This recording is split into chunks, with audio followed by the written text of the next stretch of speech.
আসসালামু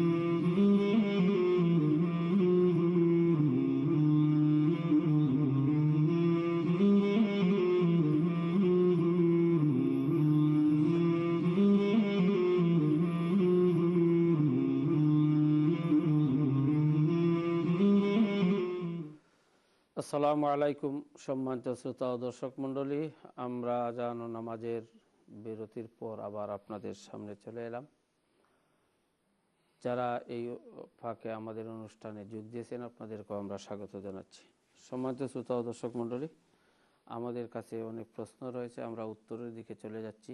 তারপর ইনশাল্লাহ আপনাদের কাছে আসবো এবং আপনাদের কাছ থেকে আমরা আরও প্রশ্ন নিব। জনাব মুহাদ্দিস সাহেব, প্রথমে আপনার কাছে জানতে চাইব, একজন জানতে চেয়েছিলেন উনি প্রত্যেক বছর জাকাত দেন, একটি বড় অঙ্কের জাকাত উনি দিতে হয়।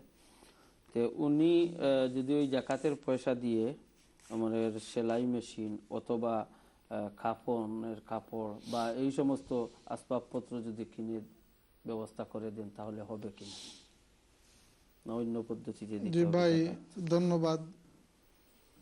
আলহামদুলিল্লাহ, আল্লাহ তাআলা যাদেরকে দন দিয়েছেন তারা যখন জাকাত আদায় করে আল্লাহ বহুত খুশি হন এবং জাকাতের মাধ্যমে এই সমাজ আল্লাহ তাআলা সুন্দর করে রাখেন। যাই হোক, প্রথমেই একটি মূলনীতি আমাদের সবে জেনে রাখা উচিত জাকাতের ব্যাপারে, যে আমরা মাল থাকি যখন বৎসরের বাদে জাকাত আদায় আগলিয়ে নিব, এই জাকাতটার মালিক মুঠেই আমি নয়, এটা আমার সম্পদের মধ্যে গরিবের হক আল্লাহ তাআলা দিয়েছেন। সুতরাং আমরা জাকাতকে আদায় করতে সময় দেখতে হবে আমি আমার মাল দিচ্ছি না, আল্লাহর হুকুমে গরিবের হক থাকে আমি দিয়ে দিচ্ছি।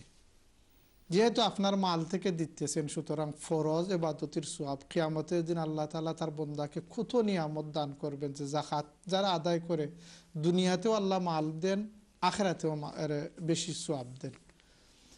যেহেতু জাকাত হচ্ছে গরিবের হক, তখন তার মাল তাকে সমঝাইয়ে দেওয়া হচ্ছে আমাদের দায়িত্ব।